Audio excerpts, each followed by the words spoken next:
આજે તો સાંજ પડતા પડતા મેં ફ્રીજમાં જોઈને તો મને આ 4 રીંગણ મળી ગયા, એટલે આજે મારે આખા રીંગણાનું શાક બનાવી નાખવાનું છે।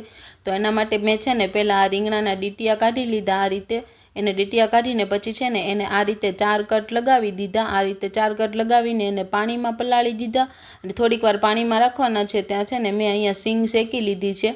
આ સિંગ શેકીને છે ને મેં એનો ભૂકો કરી લીધો છે। પછી તો એનો મસાલો બનાવવા માટે મેં સિંગ લીધી છે, ભૂકો કરેલી, અને ટમેટાં નાખી દીધા છે। ટમેટાં નાખીને પછી છે ને એમાં 2 ચમચી જેટલો ચણાનો લોટ નાખી દીધો છે। પછી 1 ચમચી મીઠું, થોડીક હળદર, ઉપરથી થોડીક હિંગ, થોડીક ખાંડ, અને પછી છે ને આ લાલ મરચાંની લસણવાળી ચટણી નાખી દીધી છે। અને ઉપરથી 2 થી 3 પાવડા જેટલું તેલ એડ કરી દીધું છે, શીંગ તેલ નાખ્યું છે મેં। ઉપરથી ધાણા નાખીને પછી છે ને મસાલાને આ રીતે મિક્સ કરી લેવાનો છે પ્રોપર રીતે। આ રીતે મસાલો મિક્સ થઈ જાય ને પછી જે રીંગણાને કટ લગાવેલા હતા ને એ રીંગણામાં છે ને આ રીતે સરખી રીતે ભરી દેવાનો છે। પૂરેપૂરા રીંગણા આખા ભરાઈ જાય ને એ રીતે આ રીતે મસાલો છે ને બધા રીંગણામાં આ રીતે મેં ભરી દીધો।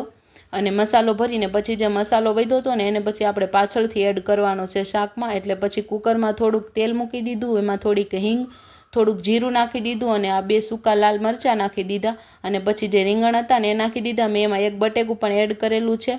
અને પછી છે ને ઉપર ડીશ લખીને થોડુંક પાણી મૂકી દીધું। એના વરાળથી છે ને રીંગણા ઝડપથી બફાઈ જાય છે। અને પછી છે ને એનું એ જ ગરમ પાણી એમાં એડ કરી દેવાનું છે। અને જે મસાલો આપણો પડ્યો હતો ને એ પણ એમાં નાખી દેવાનો છે।